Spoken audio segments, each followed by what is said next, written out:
Split air conditioner का installation. ये installation विशेष रूप से निम्नलिखित भागों में विभाजित किया गया है। 1. लगाने के लिए उपयुक्त स्थान। 2. इंस्टॉलेशन के तैयारी टूल्स। 3. इंस्टॉलेशन से पूर्व की तैयारी। 4.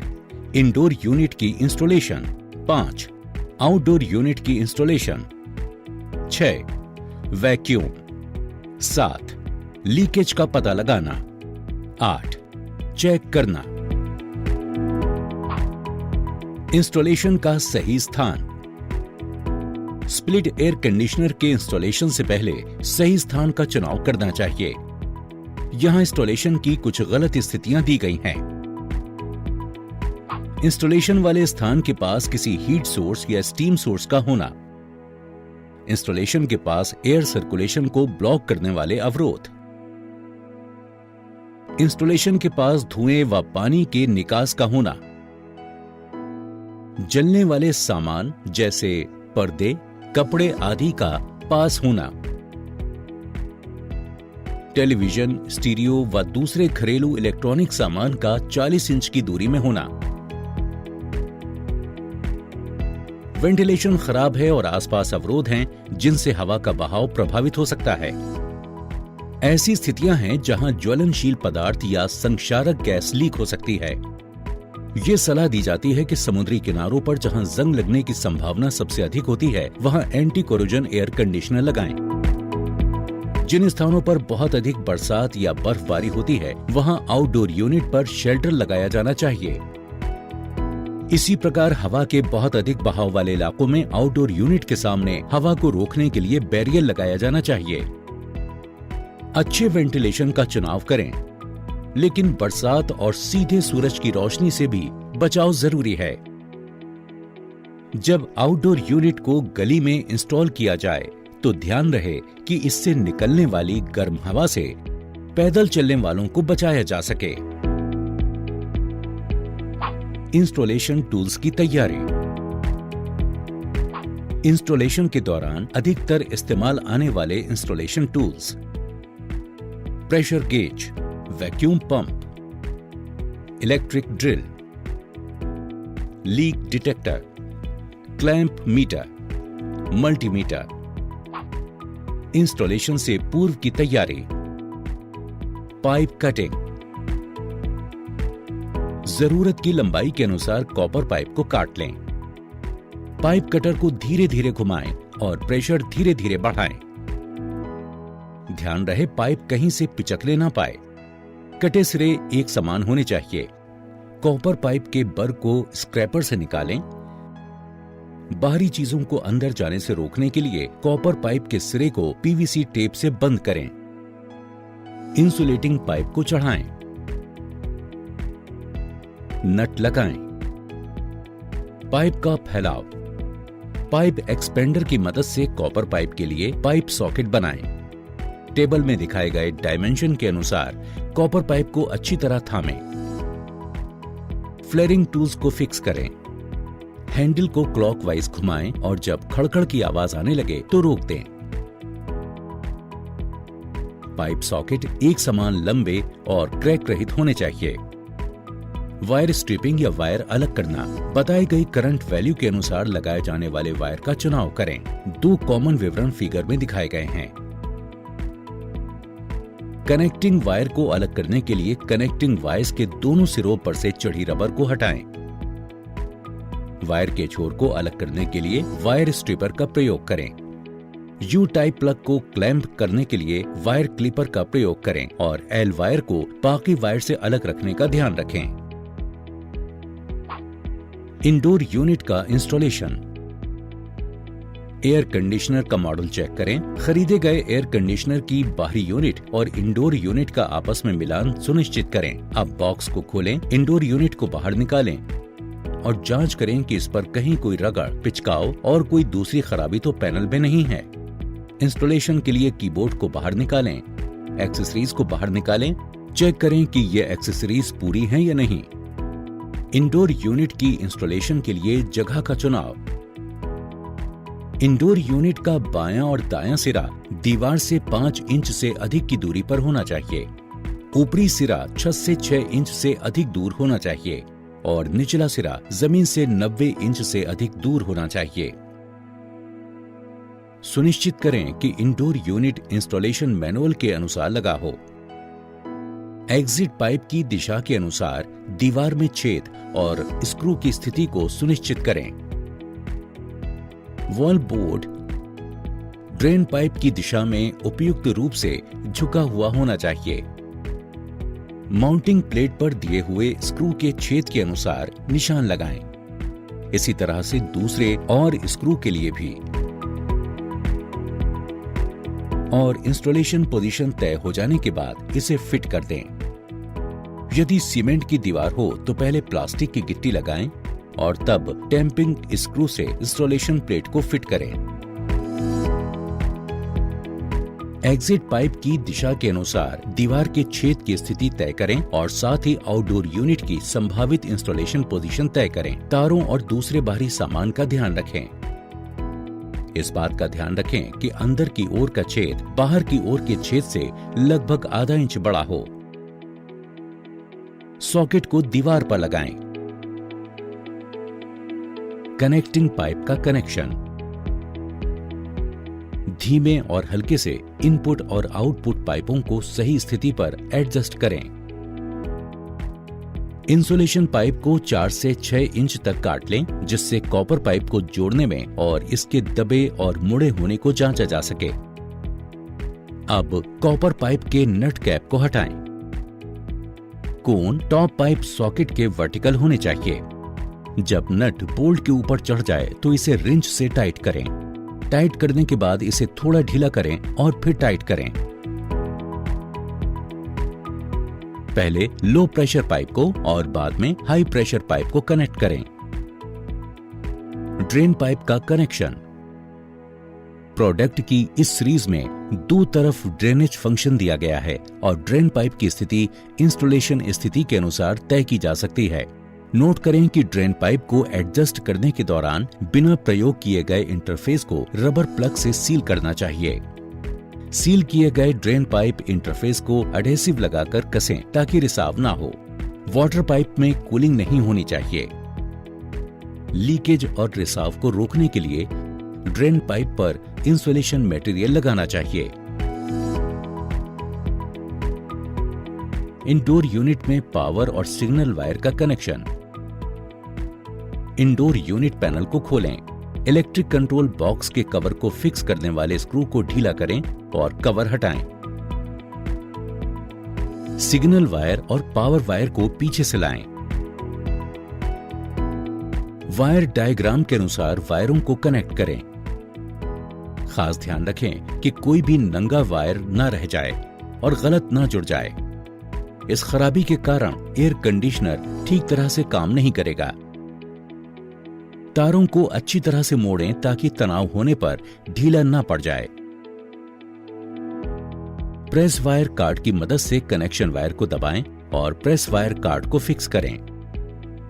वायर को वापस हल्के से खींचकर देखें कि कनेक्शन ठीक तरह और मजबूत लगे हैं या नहीं। इलेक्ट्रिक कंट्रोल बॉक्स के कवर को लगाएं। पाइप को लगाना और कवर करना। लपेटते समय पावर वायर और सिग्नल वायर को ऊपर की तरफ रखें। कॉपर पाइप को बीच में और ड्रेन पाइप को नीचे रखें।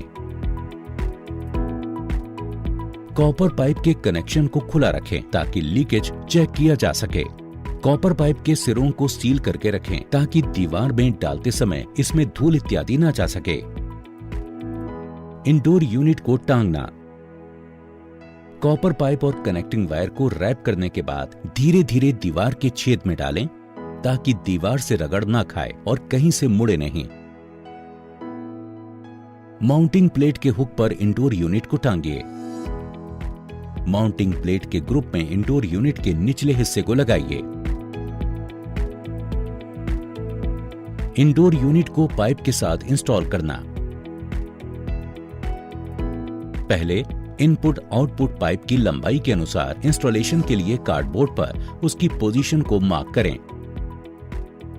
कार्डबोर्ड की मदद से दीवार पर उसे मार्क करें। एम्बेडेड पाइपलाइन की स्थिति के अनुसार और कार्डबोर्ड की स्थिति के अनुसार इंडोर यूनिट की स्थिति को निश्चित करें। अब माउंटिंग प्लेट को फिक्स करें। दीवार की छेद की स्थिति के अनुसार एग्जिट पाइप की दिशा और कटआउट कवर की दिशा को तय करें। ड्रेन पाइप को हटाएं। इंडोर यूनिट को सपोर्ट देने के लिए इंस्टॉलेशन ऑक्सिलरी ब्रैकेट को माउंटिंग प्लेट के छेद से निकालें। इंडोर यूनिट के इनपुट आउटपुट पाइप के इंसुलेटिंग स्लीव कनेक्शन से 4 से 6 इंच की दूरी पर रखें। कॉपर पाइप को कनेक्ट करें। इस बात का ध्यान रखें कि कॉपर पाइप कहीं से क्षतिग्रस्त या मुड़ा ना हो। ड्रेन पाइप की लंबाई के अनुसार इंडोर यूनिट के ड्रेन पाइप को एडजस्ट करें। नोट करें कि कनेक्शन एडेसिव टेप से सील्ड होना चाहिए। पावर वायर और सिग्नल वायर का कनेक्शन। वायर को लपेटते समय पावर वायर और सिग्नल वायर को ऊपर की ओर रखें। कनेक्टिंग पाइप बीच में रखें और वाटर पाइप को नीचे की ओर रखें। लीकेज की जांच के लिए रैपिंग के दौरान कॉपर स्क्रू को खुला रखें। आउटडोर यूनिट का इंस्टॉलेशन। आउटडोर यूनिट के इंस्टॉलेशन के लिए जो जगह चाहिए उसके लिए ध्यान रखें कि आउटडोर के बाईं ओर जगह 12 इंच से कम नहीं हो। दाईं ओर 24 इंच से कम नहीं होनी चाहिए। इसी प्रकार ऊपर की ओर भी 24 इंच से कम जगह नहीं होनी चाहिए। बैक स्पेस के लिए 12 इंच से कम नहीं और सामने की जगह के लिए 78 इंच से कम जगह नहीं होनी चाहिए। यदि आउटडोर यूनिट जमीन पर इंस्टॉल करना हो तो अगर आउटडोर यूनिट जमीन पर इंस्टॉल करना हो तो आउटडोर यूनिट के फ्रेम के पायों के बीच की दूरी को टेप से नाप लें। आउटडोर यूनिट की इंस्टॉलेशन पोजीशन का चुनाव करें। नोट करें कि L shape sink outdoor unit के ड्रेन होल में सेट होना चाहिए। पैरों की दूरी के अनुसार एक्सपेंशन बोल्ट को ड्रिल करें। एक्सपेंशन बोल्ट्स में आउटडोर यूनिट को लोकेट करें। फिर उसमें चेक वॉशर और फ्लैट गैस्केट फिट करें। यदि आउटडोर यूनिट दीवार पर इंस्टॉल की जाए, लेवल मीटर की मदद से ब्रैकेट होल्स की पोजीशन को चेक करें। ध्यान रखें कि ब्रैकेट वर्टिकल प्लेन में होना चाहिए। अब आउटडोर यूनिट के माउंटिंग ब्रैकेट को फिक्स करें। ब्रैकेट को लेवल किया जाना चाहिए और इस पर 4 गुना वजन लटकाकर चेक करें।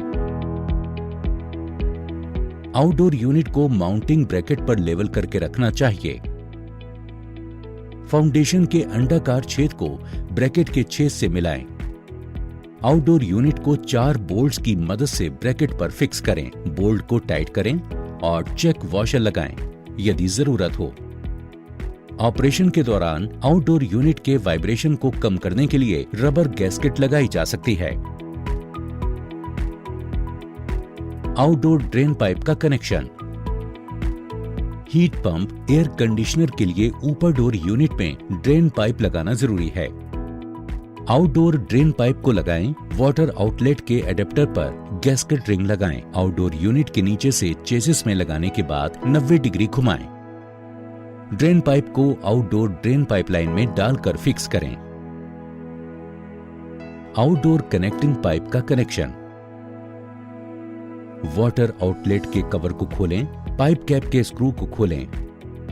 पाइप के फ्लैपर को सर्विस वाल्व के एडोवर के साथ मिलाएं। फ्लैपर नट को सर्विस वाल्व पर अपने हाथों से लगाएं और रिंच से टाइट करें। एक बार ढीला करके दोबारा इसे टाइट करें। कनेक्टिंग पाइप के लिए बेंडिंग की आवश्यकता। कनेक्टिंग पाइप का बेंडिंग रेडियस 4 इंच से अधिक होना चाहिए और ध्यान रखें कि कनेक्टिंग पाइप बेंड करते समय पिचकने ना पाए। कनेक्टिंग पाइप के लिए बना होल इंडोर से नीचे हो। कनेक्टिंग पाइप का बैंड एग्जिट होल के नीचे की ओर हो ताकि इंटीरियर में रेन वाटर को जाने से रोका जा सके।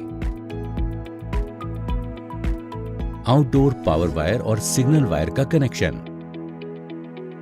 आउटडोर यूनिट के बड़े हैंडल को खोलें। वायरिंग डायग्राम के अनुसार कनेक्शन किया जाना चाहिए। इस बात पर खास ध्यान दें कि कनेक्शन इंडोर साइट के अनुरूप होना चाहिए। गलत की गई वायरिंग इलेक्ट्रिक बोर्ड को हानि पहुंचा सकती है। प्रेस वायर कार्ड के स्क्रू को खोलें। प्रेस वायर कार्ड को हटाएं।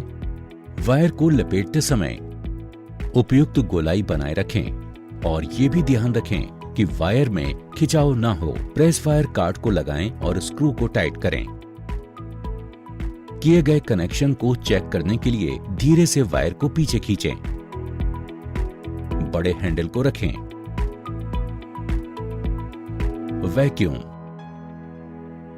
वैक्यूम पंप का कनेक्शन। प्रेशर गेज के चार्जिंग पाइप का एक सिरा वैक्यूम पंप में जुड़ा होना चाहिए। दूसरा सिरा लोअर प्रेशर वाल्व के फिलर माउथ से जुड़ा होना चाहिए। आप प्रेशर गेज के लो प्रेशर वाल्व को खोलें। हाई प्रेशर वाल्व को बंद ही रखें। 15 मिनट के बाद जब प्रेशर गेज की रीडिंग नेगेटिव यानी 0.1 एमपीए हो तो प्रेशर गेज के लो प्रेशर वाल्व को पूरी तरह बंद कर दें। वैक्यूम पंप को बंद करें। 5 मिनट के बाद प्रेशर गेज की रीडिंग को चेक करें। इसमें कोई भी बदलाव नहीं होना चाहिए।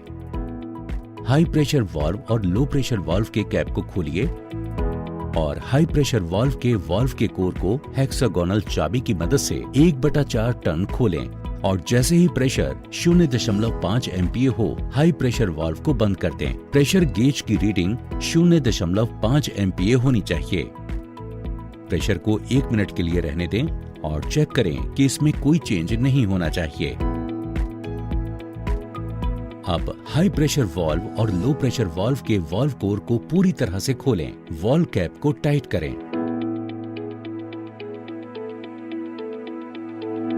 लीकेज को खोजना। लीकेज की खोज गर्मियों में स्टैंड बाई कंडीशन में और सर्दियों के मौसम में हीटिंग कंडीशन में की जाती है। लीक डिटेक्टर से लीक की खोज। लीकेज की जांच लीक डिटेक्टर से करें तो वैलिड जंक्शन को स्लो करें और 1-2 सेंटीमीटर प्रति सेकंड की एक समान गति बनाए रखें और वैलिड जंक्शन से 0.1 से 0.2 इंच की दूरी पर जांच करें। हाई प्रेशर वाल्व और लो प्रेशर वाल्व के वाल्व पोर्टों पर बारी बारी से एक बार घुमाइए। अगर लीकेज अलार्म बजता है तो प्रॉप को हटाकर दोबारा जांच कर कंफर्म करें। साबुन वाले पानी से जांच। अब ब्रश की मदद से सभी जोड़ों के नटों पर साबुन वाला पानी अच्छी तरह से लगाएं। इसे 2-3 मिनट तक देखें। अगर जरूरत हो तो दोबारा लगाएं। अगर बुलबुले बनते हैं तो इसका मतलब है कि सिस्टम में कहीं लीकेज है। इसके लिए नटों को दोबारा अच्छी तरह से टाइट करें। जब ये चेक हो जाए कि आउटडोर यूनिट में लीकेज नहीं है तो इंडोर यूनिट पर भी लीकेज की जांच का यही तरीका अपनाएं। इंसुलेशन स्लीव का इस्तेमाल जोड़ों को रैप करने के लिए किया जाना चाहिए।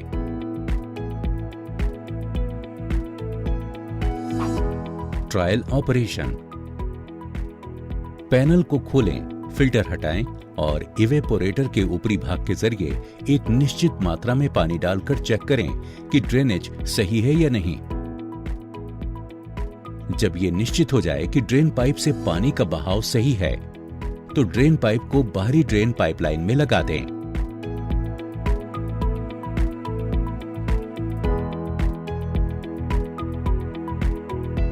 करंट की जांच। क्लैंप मीटर को लाइव वायर पर लगाकर जांच करें कि एयर कंडीशनर का रनिंग करंट नॉर्मल रेंज में है या नहीं। वोल्टेज की जांच। मल्टीमीटर लगाकर बंद किया जाता है। मल्टीमीटर के लाल पिन को L से जोड़ें और काली को N से जोड़ें। नापें कि एयर कंडीशनर चलने पर रनिंग वोल्टेज बताए गए वोल्टेज पर चल रहा है या नहीं। बाहरी चीजों को अंदर जाने से रोकने के लिए वॉल होल पर डैंपिंग एडेसिव का इस्तेमाल करें।